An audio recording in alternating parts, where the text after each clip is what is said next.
नमस्कार, मैं सौरभ खरे आपका परख कोचिंग की यूट्यूब चैनल परख कोचिंग ऑफिशियल में स्वागत करता हूं। आज हम लोग पेपर सॉल्व करने जा रहे हैं S10 अपनी सीरीज का 10वां पेपर सॉल्व कर रहे हैं हम लोग।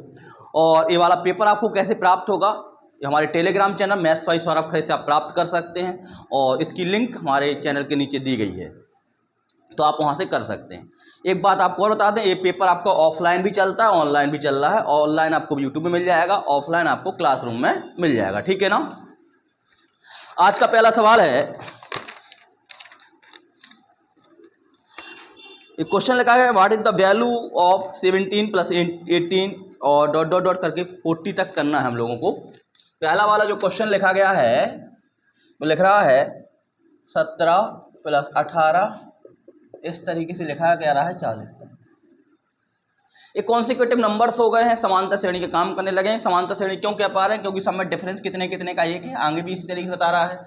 अब आप क्या कर सकते हैं, समांतर श्रेणी का जो SN होता है, SN क्या होता है, योग कितना होता है अगर जाने हम लोग, SN बराबर होता है n/2 a प्लस l। अगर पहला पद और लास्ट पद दिया गया है तो SN बराबर होता है n/2 a प्लस l। अब समझिएगा यहाँ पे मामला रहेगा, देखो ये तो आपको क्लियर है 17 होगा और n कितना होगा आपका 40 होगा। अब आपको n पे काम करना होगा और n बहुत इंपॉर्टेंट है निकालना। यूपीएसआई में ऐसे क्वेश्चन बहुत सारे आए थे, तो हम देखें यहाँ पर तो n कैसे निकालेंगे। देखो 17 से 40 तक लेना है, कहाँ से 17 से 40 तक लेना है, तो n की वैल्यू जो होगी बेटा, आप n समझिए n कैसे निकालेंगे। n की जो वैल्यू निकालेंगे वो कैसे निकलेगी, 17 से लेके 40 तक लेना, 40 तक तो लेना है, माइनस कितना करेंगे, 17 करेंगे 16 करेंगे, 16 करेंगे। बात क्लियर हो पा रही है, कितना करेंगे हम लोग, 40 में से कितना घटा देंगे 16, 40 में से हम लोग घटा देंगे 16, 40 में से कितना घटा देंगे 16।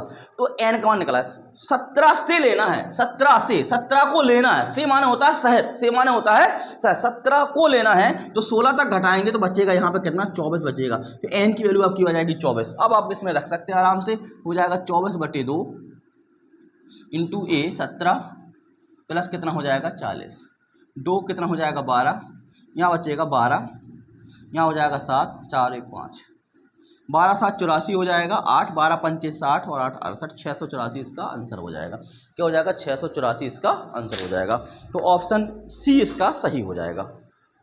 बात क्लियर हो पा रही है, ऑप्शन सी इसका क्या हो जाएगा, सही हो जाएगा, ठीक है। दूसरा काम भी कर सकते थे, 1 से लेके 40 में से, जैसे इसको हम दूसरा तरीका लगाएं, कई लोगों ने ऐसा लगाया होगा, 1 से लेकर के 40 तक को जोड़ा गया होगा, इसमें से माइनस किया हुआ 1 से लेकर 16 तक।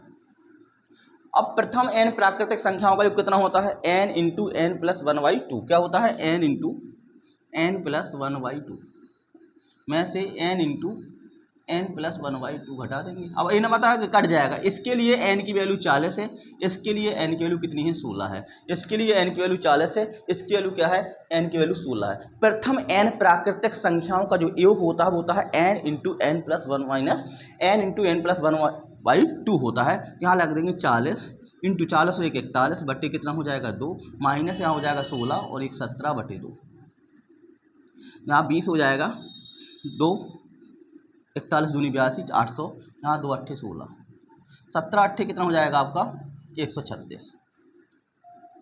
820 में से घटाएंगे, 10 में से 6 जाएगा, 4 बचेगा, यहाँ पर 4 12 4 जाएगा 8 बचेगा, यहाँ 2 684 आ जाएगा। ऐसे भी आप लगा सकते थे इस सवाल को, दोनों मेथड आप समझ लीजिएगा, ठीक है।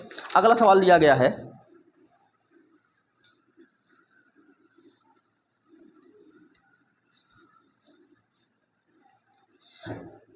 सौ मीटर लंबी एक ट्रेन 86 किलोमीटर प्रति घंटे की गति से एक अन्य ट्रेन की ओर चल रही है जो 64 किलोमीटर प्रति घंटे की गति से चल रही है। यदि ट्रेनें 875 मीटर की दूरी पर हैं तो एक विपरीत दिशा में चलते हुए कितने समय लेंगी। दूसरा नंबर क्वेश्चन लिखा गया है, 100 मीटर लंबी एक ट्रेन है, ये ट्रेन जो है वो 100 मीटर लंबी है, 86 किलोमीटर प्रति घंटा की स्पीड से चल रही है, 86 किलोमीटर प्रति घंटा की स्पीड से चल रही है, जो 64 किलोमीटर प्रति घंटे की गति से चल रही, कह रहा है एक अन्य ट्रेन की ओर चल रही है। 100 मीटर लंबी एक ट्रेन 86 किलोमीटर प्रति घंटे की गति से एक अन्य ट्रेन की ओर चल रही है, मतलब एक दूसरी ट्रेन भी आ रही है ऐसे करके। इसकी लेंथ नहीं दी गई है, कह रहा है जो 64 किलोमीटर प्रति घंटा, जिसकी जो स्पीड है वो 64 किलोमीटर प्रति घंटा है, यदि ट्रेन है 875 मीटर की दूरी पर, इनके बीच की जो दूरी है, इनके बीच की जो दूरी है वो कितनी है, 875 है, 875 मीटर दी गई है। तो कह रहा तुम एक दूसरे चलते हुए कितने समय मिलेंगे। अब इनको तो मिलाना है। अब याद रखिएगा, ना तो इसकी लंबाई से कोई मतलब है ना इसकी लंबाई से, कई लोग तो इसकी लंबाई ढूंढने लगे होंगे। अब बस इनको मिलाना है, जब ट्रेनों को बस यहाँ टच कराना है, जो एक इसका मतलब है ये वाली ट्रेन यहाँ आ जाएगी, ये वाली ट्रेन यहाँ आ जाएगी, मिल जाएगा। तो यहाँ पर दूरी वाला कैंप ना तो एक ट्रेन को दूसरी ट्रेन से पार करवाने का मतलब है, नहीं है, बस मिलाना है। जैसे मिलाने की बात करते हैं तो बीच की दूरी ही लेंगे हम लोग। अब दूरी लेंगे तो सापेक्ष यहाँ स्पीड जो हो जाएगी 86, यहाँ कितना हो जाएगा 64, इंटू कितना कर सकते हैं हम लोग अगर देखा जाए तो यहाँ पर देखो किलोमीटर प्रति घंटा से चेंज करना है, किलोमीटर प्रति घंटा से चेंज करना है। तो क्या कर देंगे हम लोग 5/18, क्या कर देंगे 5/18 बराबर 875 ही दूरी को हमें चलवाना है दोनों के द्वारा, बटे कितना हो जाएगा टी हो जाएगा, बटे कितना हो जाएगा टी। क्या हो जाएगा 6 4 10, 8 6 14 15, 5 18 बराबर हो जाएगा 875, 25 छक्का 150 हो जाएगा, 25 30 75, 75 हमारा 25 पंचे 125 और 5 7 35, 6 3 18, यहाँ बटे टी था तो टी बराबर आ जाएगा कितना 21 सेकेंड। 21 सेकेंड में एक दूसरे को मिल जाएंगी, 21 सेकेंड में एक दूसरे क्या हो जाएंगी, मिल जाएंगी। यहाँ पर ट्रेन की आपको डिस्टेंस नहीं लेना है, क्योंकि बस मिलाना है कि ये वाली जो ट्रेन है आकर के यहाँ मिल जाती, इतनी ही दूरी कवर करना था दोनों को इतनी ही दूरी क्या करना था, कवर करना था। ऑप्शन सी सही हो जाएगा। क्या हो जाएगा, ऑप्शन सी सही हो जाएगा। अगला देखिएगा 3rd नंबर,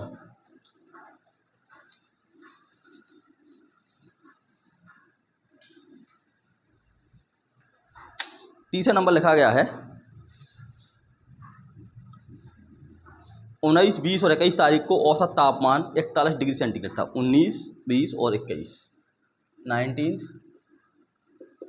20th और 21, तो औसत तापमान कितना था, 41 डिग्री था। अगर औसत तापमान 41 डिग्री था बटे 3 होगा, 41 में 3 का गुणा, तो टोटल तापमान क्या होगा, 41 गुणा 3 हो जाएगा, 3 एकम 3, 3 चौक 12, 123 हो जाएगा। कितना हो जाएगा 123 बटे 3 बराबर कितना हो जाएगा, डायरेक्ट क्या कर दिया हम लोग 123। 20 21 और 22 तारीख को ऐसा देखें, 20 21 और 22 तारीख को कह रहा है औसत तापमान 42 डिग्री था, इसमें भी 3 गुणा कर दिए, 3 चौक 3 दूनी 6, 3 चौको 12, 126 हो जाएगा। कह रहा है अगर 22 तारीख को तापमान 45 डिग्री था, 22 तारीख को तापमान 45 डिग्री था, तो 19 तारीख का तापमान क्या होगा। पहले तो उसको एलिमिनेट कर लें। अगर इस वाले क्वेश्चन को घटा दें, ए से कट जाएगा, ए से कट जाएगा, यहाँ बचेगा कितना 19th माइनस 22 बराबर, ये भी कितना हो जाएगा -3 हो जाएगा। कह रहा है अगर 22 तारीख को तापमान 45 डिग्री सेंटीग्रेड, 22 तारीख को जो तापमान था वो कितना 45 डिग्री था, 22 तारीख को कितना था 45 डिग्री था, यहाँ 45 डिग्री था, वहाँ जाएगा 19th को कितना था 45, वहाँ जाएगा कितना बचेगा 42 बचेगा, प्लस हो जाएगा -42, कितना 42 डिग्री सेंटीग्रेड था। तो 19th को जो था वो आपका 42 डिग्री सेंटीग्रेड था। ऑप्शन क्या हो जाएगा, सी वाला आपका सही हो जाएगा। बात क्लियर हो पा रही है। अगला क्वेश्चन देखें, 4था नंबर,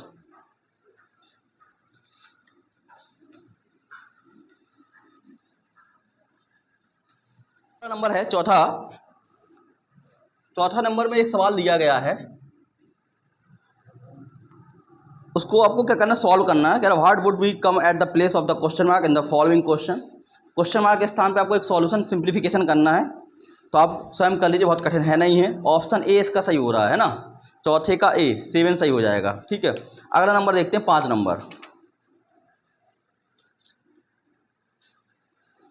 5 नंबर में लिखा गया है 444 के कितने धनात्मक गुणनखंड है। 444 के कितने धनात्मक गुणनखंड है, तो 444, पहले तो ये लिख लिया 444 के धनात्मक गुणनखंड चाहिए हमको। पहले तो अभाज्य रूप में इसको तोड़ते हैं, तो आप याद हो पहले नंबर तो इसको जब भी हो 37 की अगर विभाज्यता का नियम याद है तो यहाँ ऐसा कर लिया करो। लिख सकते नहीं लिख सकते, 4 एकम 4, 4 एकम 4, 4 एकम 4। और आगे क्या कर सकते हैं, इसको क्या लिख सकते हैं हम लोग 2 की पावर 2, और 37 का पहाड़ याद है तो हो जाएगा 3 गुणा 37, 37 3 111 होता है, 37 छक्का 222, 37 9 333 होता है, याद रखिएगा। CDS में कई बार पूछा गया। तो इसकी पावर हो जाएगी 1, इसकी पावर हो जाएगी 1। अगर टोटल फैक्टर्स की बात करता है, जब 2 पावर होती है, 0 से काउंट करते हैं पावर्स को, 0 1 2 कितने हो जाएगा, 3 हो जाएगा। तो यहाँ से कितने बनेंगे आपके पास, 3 बनेंगे। यहाँ से कितना बनेगा, 2 बनेंगे। यहाँ से कहाँ बनेगा, 2 बनेंगे। तो यहाँ हो जाएगा 3 दूनी 6 दूनी 12, 3 दूनी 6 दूनी 12। बात क्लियर हो पा रही है। तो इसके कितने गुणनखंड होंगे, 12। तो इंपोर्टेंट सवाल था, एग्जाम में आ चुका सवाल। कह रहे 4 44 कितने गुणनखंड होंगे, धनात्मक गुणनखंड। तो 12 आपका आंसर यहाँ पे सही हो जाएगा। अब पूरी कहानी है, इसके लिए अलग से चैप्टर आएगा गुणनखंड फैक्टर्स, उसको देखिएगा उस वीडियो को, तो फिर ये वाला क्वेश्चन आपको आसानी से बनने लगेगा। ठीक है ना। अगला क्वेश्चन देखते हैं 6 नंबर।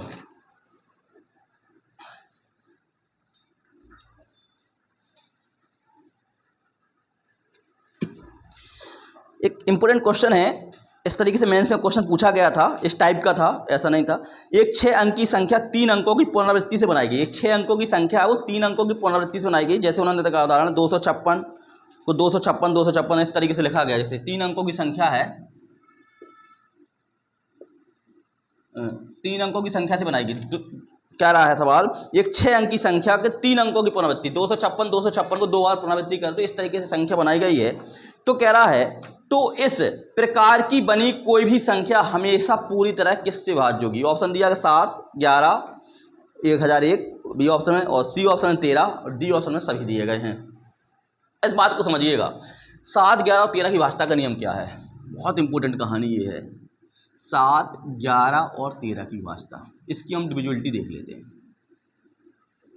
आपको करना क्या है, आप करेंगे क्या इस बात पे, पहले तो हम लोग कोई संख्या लिख लो, मान लो ABCDEF, कोई संख्या लिख लो। पीछे से 3 3 के कपल बना लो। पीछे से क्यों कह रहे हैं, अगर 5 अंक की संख्या होती, मान के चलो 5 अंक की संख्या होती, ऐसी संख्या होती, 3 3 के जोड़े बना लेते हम लोग, 3 3 के जोड़े बनाते यहाँ से। अब आगे जोड़े नहीं बनाते, यहाँ पे 0 जोड़ देते। दशमलव के पहले अगर कोई संख्या है तो आगे हम 0 बढ़ा सकते, दशमलव के बाद में कहीं भी हम 0 बढ़ा सकते। 2 बातें आप याद रखिएगा। तो यहाँ पे दशमलव की बात है नहीं, दशमलव के इस तरफ की बात है, तो आगे 0 बढ़ा सकते। 3 3 के जोड़ा बनाना, देखो आपका 3 3 का जोड़ा बन गया। अगर आगे से बनाते तो आपको समस्या हो जा सकती थी। अगर कई लोग ऐसा बनाएगा, शुरू कर दें 3 का जोड़ा, तो अगर यहाँ 0 बढ़ाएंगे संख्या का मान बदल जाएगा, संख्या का मान बदल जाएगा। आगे 0 बढ़ाने से कोई संख्या नहीं बदलती है। तो आपको जोड़ा कहाँ से बनाना है, आपको पीछे से जोड़ा बनाना, पहला काम। जब आप कपल बना लेंगे तो आप समझिएगा, कपल के सम स्थानों के अंकों का योग और विषम स्थानों के अंकों का योग का अंतर जो होगा, या तो 0 होगा, या इनमें से इसको घटाएंगे, इसमें से इसको घटा देंगे, DEF में से अगर ABC घटाएंगे, है ना, ऐसे अंक जी अंक हैं, अभी ABCDEF आपके अंक हैं। अगर यहाँ बेटा 0 आ गया तो ये संख्या 7 से विभाज्य होगी, 11 से विभाज्य होगी और 13 से विभाज्य होगी। बस हमने मॉडुलस फंक्शन क्यों लगा, बड़े में से आपको छोटा घटाना है। मोस्ट इंपोर्टेंट कहानी ये है, अगर यहाँ 0 आ गया तो ये कहानी किससे विभाज्य होगी, 7 11 और 13 से विभाज्य हो जाएगा। अब बात समझिएगा, आगे का काम। अभी जो क्वेश्चन आया, अगर यहाँ 0 ना आकर के 7 का मल्टीप्लाई आ जाए, किसका मल्टीप्लाई आ जाए, 7 14 21, इस तरीके से कोई आ जाए, तो ये संख्या किससे विभाज्य होगी, 7 से। समझ में आ रही है। अगर यहाँ पे आ जाए 7 14 21, तो किससे संख्या विभाज्य होगी, 7 से। अगर यहाँ 11 का मल्टीप्लाई आ जाए, 11 22 33, तो ये संख्या किससे विभाज्य होगी, 11 से, सिर्फ 11 से होगी।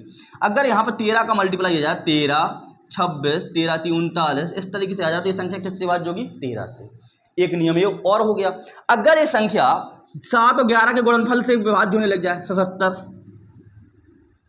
77 के मल्टीपल से विभाज्य हो जाए, तो ये संख्या किससे विभाज्य होगी, 7 से भी होगी और 11 से भी होगी। 7 से भी होगी और क्या होगी, 11 से भी होगी। अगर ये संख्या 11 और 13 के गुणनफल से विभाज्य हो जाए, 11 और 13 के गुणनफल से विभाज्य हो जाए, तो ये संख्या 11 से भी होगी और 13 से होगी। अगर तीनों से विभाज्य हो जाए, 7 से 11 से और 13 से, तो संख्या किससे विभाज्य होगी। अगर इनका तीनों का गुणनफल करेंगे बेटा, तीनों का गुणनफल 1001 आता है, याद रखिएगा। 7 गुणा 11 गुणा 13 कितना होता है, 1001। अगर तीनों के गुणनफल से संख्या भाज्य हो रही है, जो अंतर डिफरेंस आ रहा है, तो आप कह सकते हैं संख्या किससे भाज्य होगी, 1001 से होगी। बहुत मोस्ट इंपोर्टेंट सवाल है, बार आप कह रहे हैं, इसको पढ़ के रट के जाइएगा। तो 7 11 और 13 की भाज्यता का नियम क्या है, 7 11 और 13 की भाज्यता का नियम हुआ कि पहले हम 3 3 के कपल बनाएंगे। कहाँ से बनाएंगे, पीछे से बनाएंगे। कहाँ से बनाएंगे, पीछे से बनाएंगे। बनाने के बाद उनका डिफरेंस निकाल लेंगे। मान लो चलो और बड़ी संख्या हो जाती है, आप कहते हैं और भी संख्या है सर, जैसे और हमें यहाँ पर कोई संख्या ले लें, मान लो ABCDEFGH ऐसा ले लीजिए। 3 3 के जोड़ा पीछे से बना लीजिए। आप तो एक्स्ट्रा जोड़ा बन गया। आप क्या करेंगे सर, आपका सम स्थानों के जोड़ा इनको एक साथ ले लेंगे, इनको अलग ले लेंगे, फिर लिखेंगे आप FGH प्लस 0AB, इनको एक साथ ले लेंगे, फिर इनको घटा देंगे CDE को। अब अगर 0 आ गया तो ये संख्या 7 से भाज्य होगी, 11 से होगी और 13 से। 7 के मल्टीपल आ गया 7 से भाज्य होगी, 11 का मल्टीपल आ गया 11 से भाज्य होगी, 13 का मल्टीपल आ गया 13 से भाज्य होगी। और दोनों के गुणन जिससे भाज्य हो रही हो, जो अंतर है जिससे भाज्य हो रहा है उसी संख्या से भाज्य होगी इन 7, 11 और 13 में। अगर तीनों से भाज्य हो रही तो संख्या 1001 से भाज्य होगी। तीनों से भाज्य हो रही संख्या किससे भाज्य होगी, 1001 से भाज्य होगी। इसी कॉन्सेप्ट का काम करना था। तो अगर पूरे कॉन्सेप्ट को देखें, यहां पे हम लोग कह रहा है एक संख्या है 256, 6 अंक की संख्या को 3 अंक की उससे बनाना, तो आप इसको घटा देंगे। 256 में से 256 जाएगा, कितना बचेगा, 0 बचेगा। इसका मतलब ये संख्या 7 से 11 से और 13 से विभक्त होगी। 7 से होगी, 11 से होगी और किससे विभक्त होगी, 13 से विभक्त होगी। तीनों से विभक्त हो जाएगी। अगर तीनों से विभक्त हो रही तो इसका मतलब है तीनों का मल्टीप्लाई करते तो 1001 आता है, इससे विभक्त होगी। तो इसका ऑप्शन क्या हो जाएगा, डी ऑप्शन हो जाएगा, सभी से हो जाएगी। क्या हो जाएगा, सभी से विभक्त हो जाएगा। बात क्लियर हो पा रही है। भाग देकर ना देख लेना, यहाँ पर नियम अनुसार आपको लगाते हो, देखते ही आंसर आ जाता। अगला क्वेश्चन हमारे पास 7 नंबर।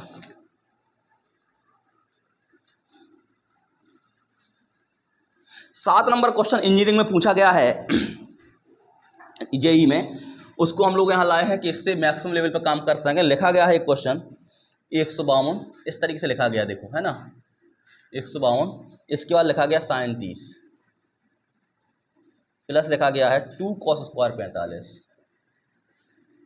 और इस तरीके से इसने आगे बढ़ाया है। और लास्ट में लिखा है इसी ग्रुप को बढ़ाते बढ़ाते 17 sin 30 प्लस 18 cos स्क्वायर 45।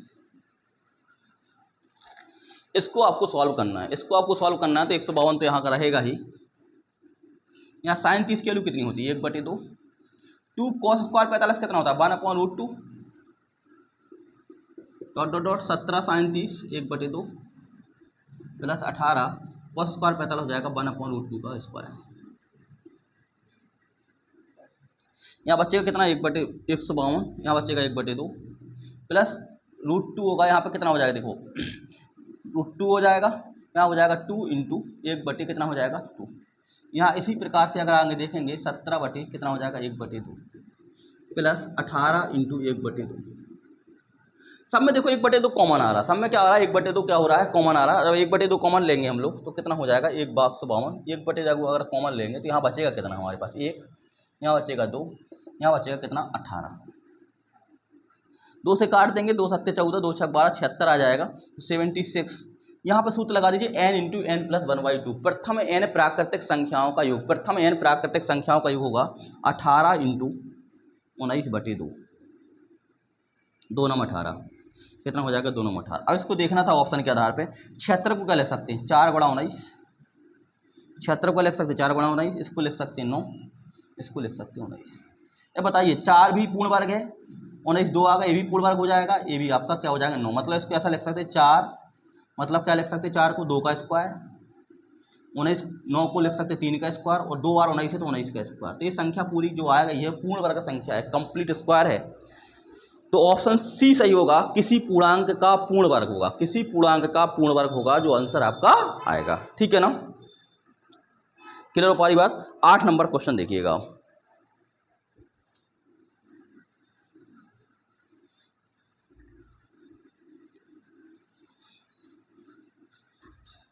आठ नंबर में लिखा गया है, वह छोटी छोटी संख्या ज्ञात करो जो 2 3 4 5 6 से भाग देने पर 2 3 4 5 6 और 7 से भाग देने पर प्रत्येक दशा में शेषफल कितना बच रहा है, रिमाइंडर जो आ रहा है वो 1 आ रहा है। रिमाइंडर कितना आ रहा है, 1 आ रहा है, जबकि 7 से पूर्णविभाजित है, जबकि 7 से भाग दिया जा रहा है तो कंप्लीट रिमाइंडर कितना आ रहा है, 0 आ रहा है। अगर 6 तक है यहाँ पर, नहीं तो समस्या हो जाएगी। 6 तक इन संख्याओं से भाग दे रहे हैं तो रिमाइंडर कितना आ रहा है आपका, 1 आ रहा है। जब 7 से भाग दे तो रिमाइंडर कितना आ रहा है आपका, 0 आ रहा है। रिमाइंडर कितना आ रहा है, 0 आ रहा है। तो ऑप्शन पे जाया करो ऐसे केसेस में। ऑप्शन लिखा गया 301, दूसरा लिखा गया 504, तीसरा लिखा गया 241 और डी लिखा गया 211। देखो 2 है यहाँ पे, 2 है, 2 का भाग पूरा पूरा चला जाएगा, एक तो शेष बचना नहीं है, तो ए वाला ऑप्शन तत्काल तो कट ही गया। और देख लो 5 का भाग देने पर इसमें एक आ जाएगा, इसमें एक आ जाएगा, इसमें एक आ जाएगा, 3 का भाग 4 2 6 1 7। अब हम भाग 7 का भाग देख लो, 7 का भाग किस में जा रहा है, 7 चौको 28, 2 7 3 7 का भाग इसमें जा रहा है, इस वाले 7 का भाग एक जा रहा है। क्या 7 का भाग देने पर शेषफल 0 होना चाहिए, तो 7 की तरफ से वाला तो सही हो सकता है। 7 का भाग यहाँ जाने पर 7 की 21, 3 बचेगा, नहीं हो पाएगा, 7 की 21 ये वाला नहीं हो पाएगा, तो आपका आंसर क्या हो जाएगा, 301 हो जाएगा। आपका आंसर क्या हो जाएगा, 301। दूसरा काम क्या करते, दूसरा अगर करते लंबी प्रोसेस हो जाती, उसमें क्या करते हैं, पहले एलसीएम लेते 2 3 4 5 6 का, फिर प्रत्येक दशा में जो एलसीएम आता तो एलसीएम इंटू के प्लस 1/7 करते। एलसीएम अगर हम लोग दूसरी प्रोसेस से जाते तो एलसीएम इंटू के टाइम्स प्लस 1/7 करते। इतना काम करना पड़ता है तब जाके सवाल लगता है, इसलिए आप ऑप्शन पे जाइए, सवाल जल्दी हो जाएगा। 9 नंबर सवाल को इम्पोर्टेंट लगा लीजिएगा।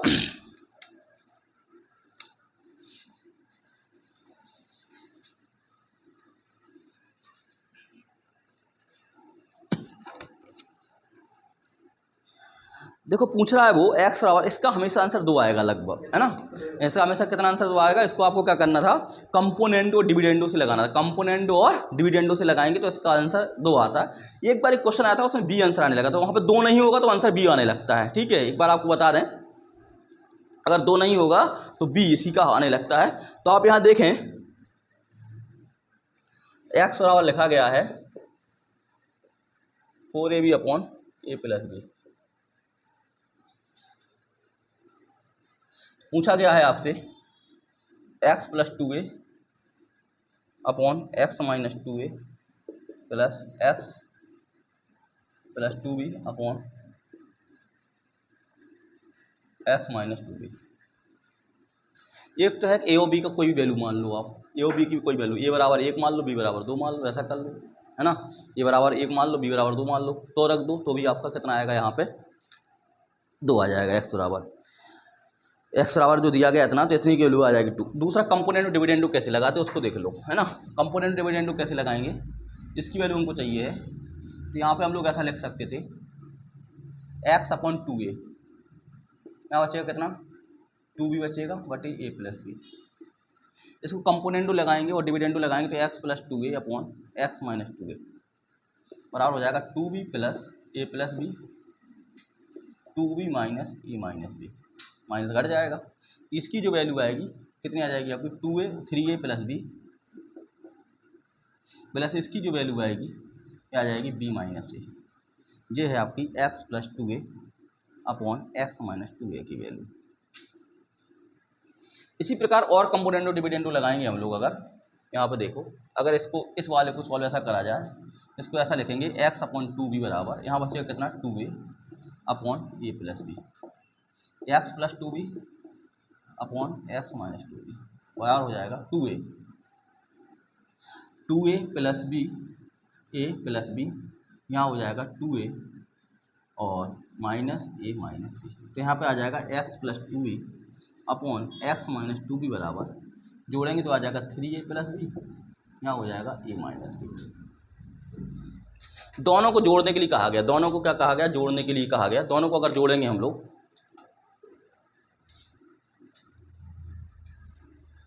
दोनों को अगर हम लोग जोड़ेंगे तो कितना हो जाएगा, इस पार्ट को जोड़ेंगे तो इस पार्ट का कितना आएगा, 3a plus B upon B minus A, plus इस पार्ट को, इन दोनों को जोड़ने के लिए कहा गया, इन दोनों को, यहाँ हो जाएगा 3a प्लस बी अपॉन ए माइनस बी।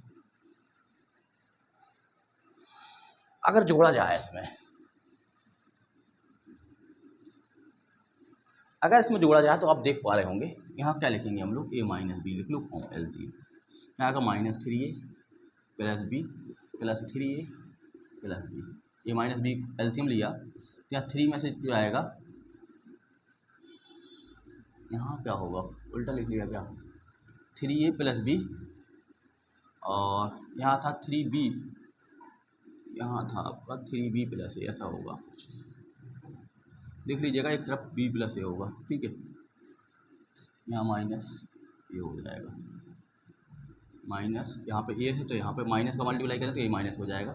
यहाँ बचेगा कितना आपका 2a -2b/a-b कॉमन लेंगे तो कितना आएगा 2a-b/a-b कितना आएगा 2 आएगा। ये कंपोनेंडो डिविडेंडो लगा के दिखाया। इससे अच्छा मेथड हो सकता था एक्स, जैसे एक्स बराबर लिखा था, क्या लिखा था, एक्स बराबर 4ab/a+b लिखा था। अब कुछ नहीं करना, a बराबर 1 मान लो, b बराबर 2 मान लो, a बराबर 1 मान लो, b बराबर 2 मान लो, x की वैल्यू निकल आएगी, a बराबर 1 और b बराबर 2 वहीं पे रख चले आइए तो आपका सवाल हो जाएगा। बात क्लियर हो पा रही है? या बस ऐसा मानना है आपको अनंत ना हो पाए, इनफाइनाइट, जीरो जा करके नीचे जीरो ना हो पाए, इस तरीके से आप कोई भी वैल्यू मान लीजिए, वहाँ पे आपका सवाल हो जाएगा। और आमतौर पर याद करे जाइए ऐसे सवालों का आंसर, इस टाइप के सवाल जब भी आएंगे 2 आता है। अगर वहाँ पर 2 की जगह b होता तो b, जबकि हमने a बराबर 1 माना, b बराबर 2 माना, 2 ना होकर के b मानते तो b आंसर आने लगता। बात क्लियर हो पा रही? तो इंपॉर्टेंट तरीके से क्वेश्चन पूछा गया था, उसमें 2 ऑप्शन नहीं था, वहाँ पर b ऑप्शन था एक, कि वैल्यू क्या होगी, 1 होगी, a होगी, b होगी, और इस तरीके से दिया था। अगला नंबर है 10 नंबर।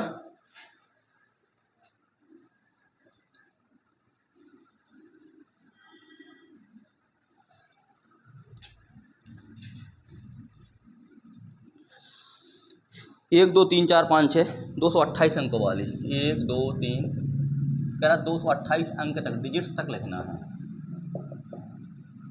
228 तक संख्या नहीं लिखी गई, 228 डिजिट तक लिखना है। कहाँ तक लिखना है? 228 डिजिट तक लिखना है।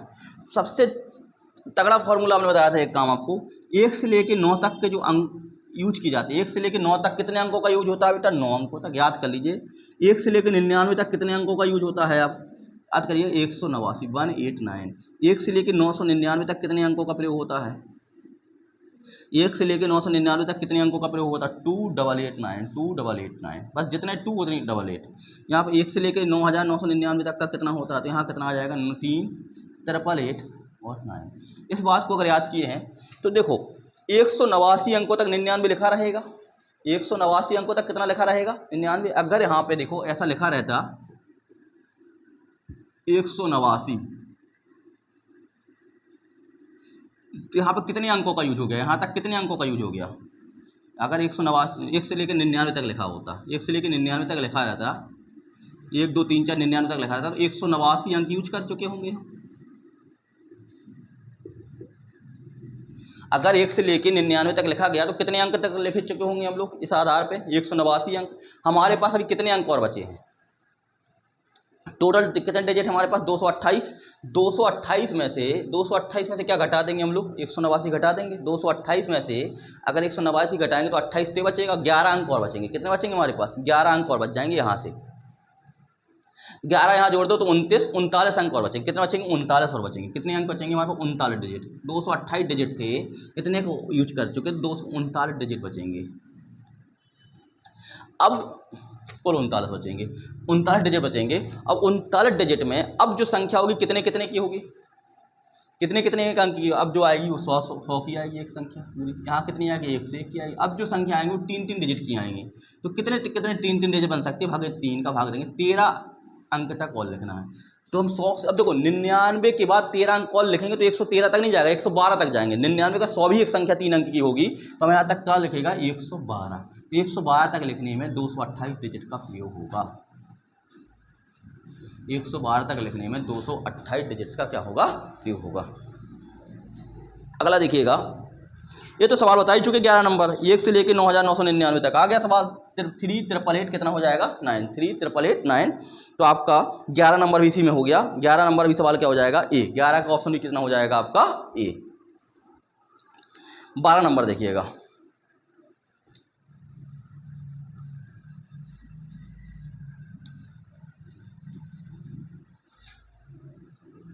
बारह नंबर में लिखा गया है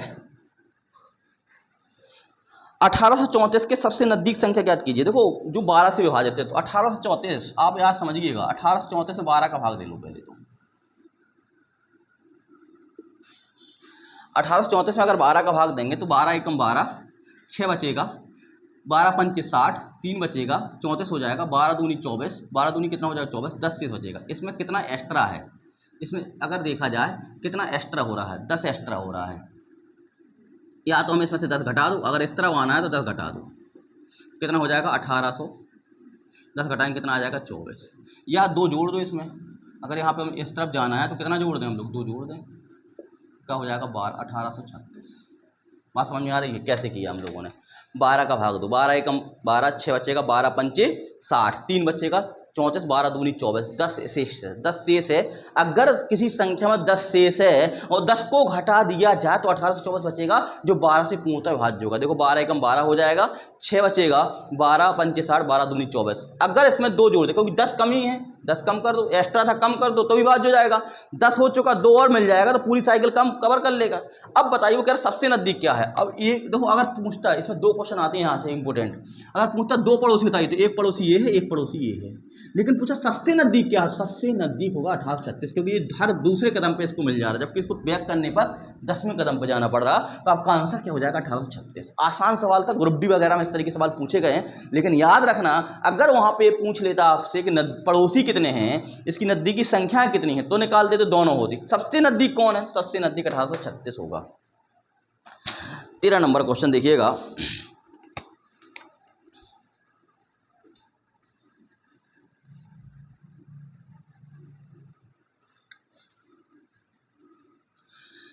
किसी नहर के दोनों किनारे सीधे और एक दूसरे के समांतर है। दोनों किनारे, जो नहर हो गई है, दोनों किनारे हो गए हैं। कह रहा है किसी नहर के दोनों किनारे सीधे और एक दूसरे के समांतर हैं। ए, बी और सी 3 व्यक्तियों में से एक किनारे, ये एक किनारे पर है, मतलब एक किनारे पर, दो बी और सी क्या है, दूसरे किनारे पर है। व्यक्ति बी ए बी सी 30 अंश पाता है, जबकि व्यक्ति सी ए सी बी 60 अंश पाता है यदि बी और सी एक दूसरे से 60 मीटर दूर हैं। वो कह रहा है यहाँ पे ये है आपका, यहाँ पे बी होगा, यहाँ पे सी होगा, इनके बीच की दूरी 60 है, इनके बीच की दूरी 60 है, ठीक है।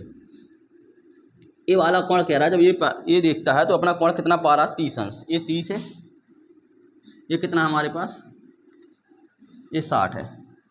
त्रिभुज के तीनों कोणों का योग कितना होता है, 180, तो यहाँ कितना हो जाएगा, 90 डिग्री हो जाएगा। अब वो कह रहा है तो नहर की चौड़ाई बताइए। नहर की चौड़ाई बताना हम लोगों को, नहर की चौड़ाई, ये वाली नहर की चौड़ाई, ये 90 लिखा है यहाँ पे, हम लोग ये वाली चौड़ाई चाहिए। ये पूरा कोण कितने का है आपका, 90 का। ये पूरा कोण कितने का है, 90। तो हम लोगों ने 3 कॉन्सेप्ट पढ़े थे, उसको याद रखिएगा। देखो मेंस में भी क्वेश्चन इस टाइप के पूछा गया है। 3 कॉन्सेप्ट कौन कौन से पढ़ना है। अगर जे एच है और जो पॉइंट है आपके, अगर 2 पॉइंट है बी सी, इनके बीच की दूरी डी है,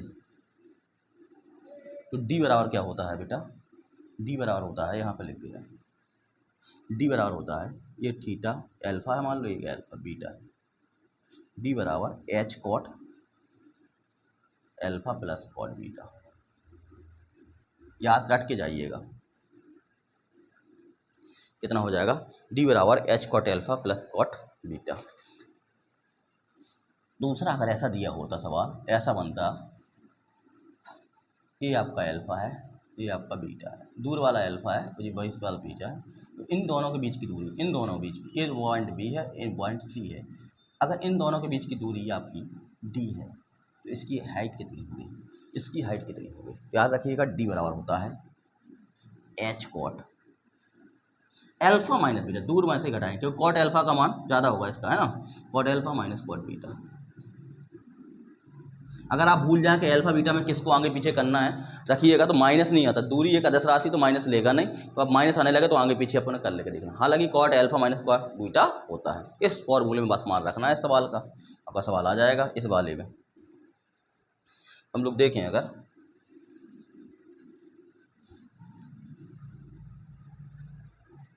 ये हमारा एच हो गया, एच चाहिए था, यहाँ डी बराबर, डी कितना हमारे पास 60 है, H cot 30 plus cot 60, plus लगाना है यहाँ पर, तो 60 हो गया, एच कॉट 30 का मान कितना होता है, √3 प्लस 1/√3 कॉट 60 का मान। यहाँ करेंगे 60 बराबर एच 3 1 4/√3, ये हो जाएगा 15, एच बराबर हो जाएगा 15√3। 15√3 क्या लिख सकते हैं हम लोग, 1.7321 गुणा कर दीजिएगा, तो आपका आ जाएगा, मतलब 2 ही अंक तक ले लीजिए, ज़्यादा नहीं लीजिए। 15 × 45, 4 15 7 105, 4 109, 10 15 1 15 10 25 25.95 के समथिंग आ रहा है। तो हम ऑप्शन देखिए क्या आ रहा है, 26 मीटर के समथिंग आपका आंसर आ जाएगा। और भी आगे लगाएंगे 1 2 7 3 2 तो कितना आ जाएगा 26। इंपॉर्टेंट सवाल लगा लीजिए। अभी इसी टाइप का मेंस जो 2023 हुआ है उसमें भी पूछा गया है ना। 2 पिलर थे, 2 पिलर के समान कोण थे, एक tan थीटा और टेंजेंट की वैल्यू उसकी दी गई थी। सेम उसी स्तर पे सवाल लगाना था। अगला सवाल देखिए 14 नंबर।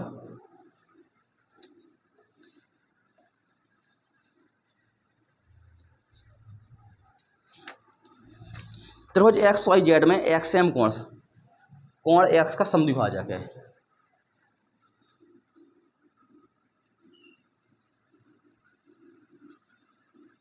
XYZ में XM क्या है, जो XM है इसका समद्विभाजक है।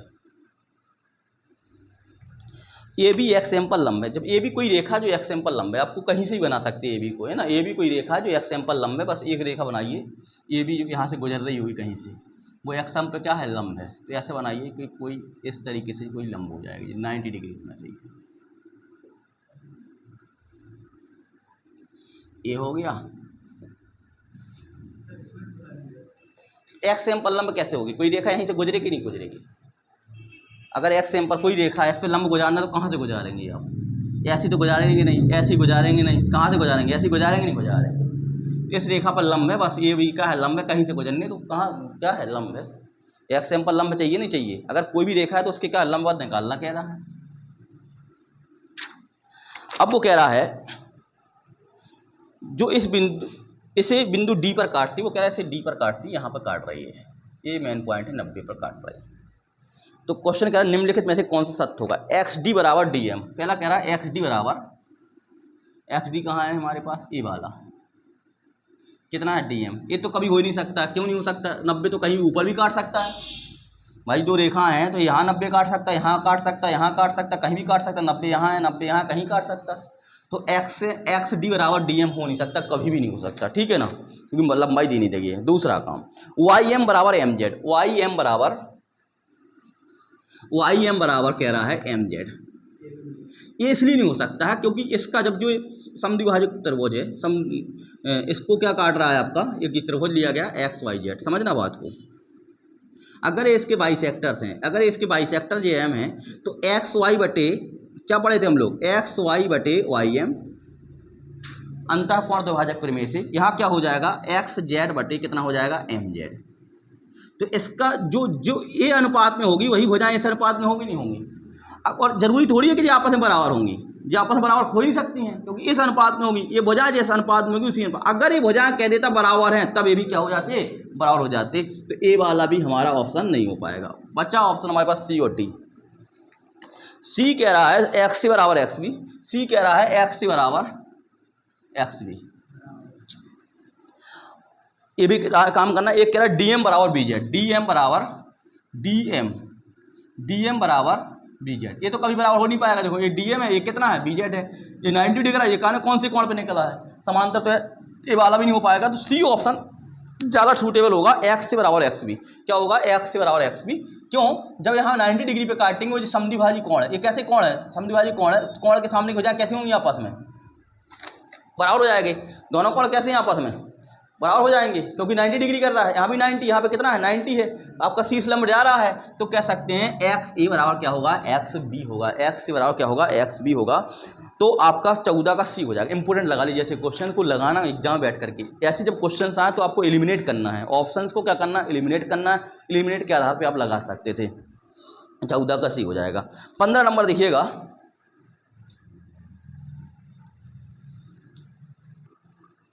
15 नंबर में लिखा गया है, एक चार्ट दिया है, एक्स दिया है और यहाँ पे एफ दिया है, ठीक है, इस तरीके से दिया है। पहले में दिया गया 5 3 है, दूसरे में दिया गया 10, यहाँ दिया गया 7, यहाँ दिया गया 15, यहाँ दिया गया 8, यहाँ दिया गया है 20, यहाँ दिया गया है 10, यहाँ दिया गया 25, यहाँ दिया गया 5। एक सारणी दी गई, देखो इसका मतलब क्या, रेंज, इसमें थोड़ा सा आपको भ्रमित किया गया सवाल में, पर इस रेंज क्या निकलना, रेंज का मतलब क्या होता है, रेंज माना होता है मैक्सिमम माइनस मिनिमम। रेंज माने क्या होता है, मैक्सिमम माइनस मिनिमम। अगर रेंज बराबर मैक्सिमम माइनस मिनिमम होता है तो बताइए 5 5 5 ये लिखा गया, इस सारणी का मतलब है 5 5 5 कितने बार लिखे गए, 3 बार। जैसे सारणी को देखें, अर्थ देखें इसका, इस सारणी का अर्थ क्या है, 5 5 5 कितने बार लिखा गया, 3 बार लिखा गया, यही तो है, फ्रीक्वेंसी 3 है, 5 आपका चार वेरिएबल है, फ्रीक्वेंसी कितनी है, 3 बार लिखा गया, 10 कितने बार लिखा गया, 7 लिखा गया, 10 10 10 कितने बार लिखा गया, 7 टाइम्स लिखा गया, 15 15 15 कितने बार लिखा गया, 8 8 बार लिखा गया, 20 20 20 कितना बार लिखा गया, 10 बार लिखा गया, 25 25 25 कितने बार लिखा गया आपका, 5 बार लिखा गया, 25 25 25 5 बार लिखा गया, इस तरीके से। तो मैम रेंज से मतलब है, फ्रीक्वेंसी से कोई मतलब ही नहीं, सबसे बड़ा क्या है 25 है, सबसे छोटा क्या है 5 है, अंतर कितना हो जाएगा 20 हो जाएगा मैक्सिमम, क्योंकि 5 सबसे बड़ा पद, सबसे छोटा 5 है, सबसे बड़ा पद क्या है 25। अब कितनी बार आए इससे कोई मतलब ही रेंज में, तो 25 में से क्या घटा देंगे, 5 घटा देंगे, तो कितना आ जाएगा 20। 25 में से 5 घटा देंगे 20। कई लोग होशियारी में क्या करते हैं, गुणा करते, 5 3 15, 25 5 125, 125 में से 15 घटाते हैं। ऐसा फ्रीक्वेंसी में ऐसा कोई मतलब नहीं है, जब रेंज निकालना तो इसका कोई मतलब नहीं है। इसका मतलब है 5 5 5 कितने बार आया है, 3 बार, 10 10 बार कितने बार आया है, 7 बार, 15 15 8 बार, 20 10 बार, 25 आया है 5 बार, तो सबसे बड़े में सबसे छोटा घटाना है। छोटा सा क्वेश्चन था, गलती हो सकती थी। क्वेश्चन नंबर 16 से 20 एक तालिका दी गई है, पैट वाले तो इसको रट के पहुंच जाएं। देखो इस ये पेपर में हमने पैट ग्रुप डी से लेकर के जेई तक के सवाल लिए गए हैं ना, 20 क्वेश्चन में 20 तरीके की परीक्षाओं के सवाल इसमें हमने कंक्लूड किए थे, इसलिए ये मिसलेनियस आपके लिए बहुत इंपॉर्टेंट पेपर है। अभी कल मेंस का पेपर हुआ 2023 का, उसके अलावा भी देखें कि कैलकुलेशन इतना टफ आया है कि वहाँ पर लोगों को 3-4, हालांकि बहुत सवाल कठिन नहीं थे, 5 सवाल अगर माना है तो 5 सवाल वहाँ कठिन थे, 2 प्रायिकता के सवाल भी वहाँ पूछे गए थे। तो आपको काम इस पे करना पड़ेगा प्रैक्टिस में। अगला जो ग्राफ दिया गया है यहाँ पे देखो, आधार पर यहाँ पे एक अनुपात दिखाया गया है। अनुपात जो है वो हिस्ट्री रेस टू ज्योग्राफी का है, हिस्ट्री और ज्योग्राफी का अनुपात दिया गया है, और अनुपात को पॉइंटों में दर्शाया गया है, अनुपात को पॉइंटों में दर्शाया गया है। जैसे हम 16 नंबर क्वेश्चन की बात करें, बहुत समझ लीजिए कायदे से, कह रहा है कि कितने छात्रों ने भूगोल की अपेक्षा इतिहास में ज़्यादा अंक प्राप्त किए, भूगोल की अपेक्षा। अगर देखो पहला वाला जो है, पहला वाला जो छात्र है, जो पहला वाला छात्र है वो 0.65, 0.65, जो पहला वाला छात्र वो 0.65, इसका मतलब होगा 65/100, 65/100। इसका मतलब है ऊपर होगा हिस्ट्री, नीचे होगा क्या, ज्योग्राफी, बस ये है, ऊपर हिस्ट्री होगा, नीचे क्या होगा, ज्योग्राफी होगा। दूसरा वाला जो छात्र होगा 0.85 लिखा गया, ऊपर क्या हो जाएगा 85 अपॉन कितना हो जाएगा 100। अभी आपको कुछ करना नहीं है आपस में, ये हिस्ट्री का है, ये ज्योग्राफी का है, इस तरीके से। तीसरा वाला जो छात्र होगा बेटा, तीसरा वाला जो छात्र है वो 0.35, यहाँ हो जाएगा आपका 35/100, यहाँ हो जाएगा आपका हिस्ट्री। ऊपर वाला क्या है, हिस्ट्री है, नीचे वाला ज्योग्राफी, ये बता रहा है। और चौथा वाला जो छात्र है, चौथा वाला जो छात्र है वो है आपका 1.4, मतलब कितना हो जाएगा 14/10, ये हो जाएगा हिस्ट्री, ये हो जाएगा। इसी प्रकार से और भी दिए गए 5 6 7 छात्र दिए गए। अब आपको देखना है यहाँ पे कितने छात्रों ने भूगोल की अपेक्षा इतिहास में ज़्यादा अंक अर्जित किए, कितने छात्रों ने भूगोल की अपेक्षा इतिहास में ज़्यादा अंक अर्जित किए, इतिहास की अपेक्षा ज्योग्राफी में कितने छात्रों ने ज़्यादा अंक अर्जित किए, सॉरी भूगोल की अपेक्षा इतिहास में ज़्यादा अंक कितने छात्रों ने भूगोल की अपेक्षा इतिहास में ज़्यादा अंक अर्जित किए, इतिहास में ज़्यादा अंक अर्जित किए कितने लोगों ने। अब बताइए इतिहास में जितने लोगों ने अर्जित अंक किए होंगे उनका जो वैल्यू होगी वो 1 से बड़ी होगी नहीं होगी, 1.4 है, इतिहास में ज़्यादा हो गया नहीं हो गया। बाकी देखो यहाँ पे देखो इतिहास में कम है, अगर जो 1 से कम है, जो 1 से कम है वो इतिहास में कम होगा, जो 1 से ज़्यादा वो इतिहास में ज़्यादा होगा। तो 1 से ज़्यादा वाले निकाल लो, कौन कौन से हैं। छात्र आपका 5, छात्र 5 1.25, इसका हिस्ट्री में ज़्यादा होगा। छात्र 6 1.4, इसका भी हिस्ट्री में ज़्यादा होगा। और छात्र 7 आपको 3 छात्र ऐसे होंगे, देखो चौथा नंबर, 5वां और 7वां 3 छात्र होंगे। कौन कौन से छात्र होंगे आपके, चौथा 5वां और 7, जिसकी वैल्यू आप समझिए, जिसकी वैल्यू 1 से बड़ी है, क्योंकि हिस्ट्री ऊपर है, ऊपर है हिस्ट्री। अगर जिसकी वैल्यू 1 से बड़ी है, जिसकी वैल्यू किसकी बड़ी है, 1 से बड़ी है, तो क्या हो जाएगा, उसका रेशियो हिस्ट्री वाला ज़्यादा होगा। तो 16 का हो जाएगा बी ऑप्शन, 16 का हो जाएगा बी। 17 में निम्न में से किन छात्रों को भूगोल की अपेक्षा इतिहास में कम अंक मिले हैं? इतिहास में कम किसके होंगे अंक? जिसका बचे हैं भाई, जिसका वो कह रहा है निम्न में से किन छात्रों को भूगोल की अपेक्षा इतिहास में कम अंक मिले हैं। इतिहास में कम होने का मतलब क्या है, जिसका रेशियो 1 से कम है, जिसका रेशियो कम है। देखो जिसका रेशियो इतिहास में कम है कि नहीं है, तो जिसका रेशियो कम है उसको इतिहास में कम अंक मिले हैं। कौन कौन से छात्र ने बता रहा है, पहला छात्र इतिहास में कम मिले, पहला हो गया। दूसरा छात्र इतिहास में कम मिले, दूसरा हो गया। तीसरा छात्र इतिहास में कम मिले। इसके बाद आपके पास आएगा 6 में, क्योंकि 0.95 है, तो ऑप्शन बी हो जाएगा। 17 का भी ऑप्शन क्या हो जाएगा, बी हो जाएगा।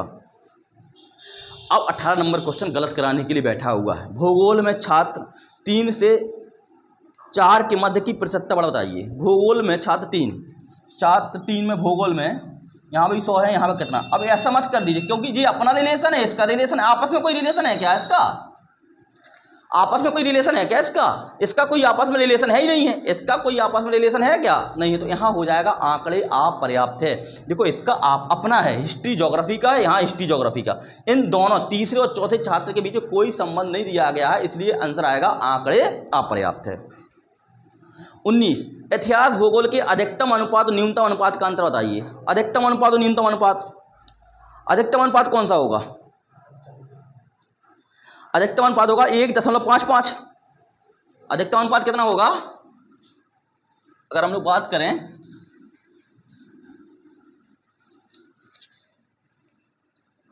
क्वेश्चन नंबर 19 में, अधिकतम अनुपात होगा 1.55 और न्यूनतम अनुपात कितना होगा? 0.35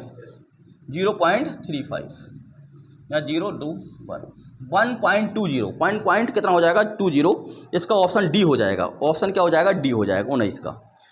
छात्र 4 को भूगोल में 60 अंक मिले तो इतिहास में कितने अंक मिलेंगे? ठीक है, छात्र 4 की बात कर ले रहे हैं। 4 का रेशियो कितना है? 4 छात्र 4 का है 1.25 बटे, इसको सॉल्व करेंगे कितना हो जाएगा?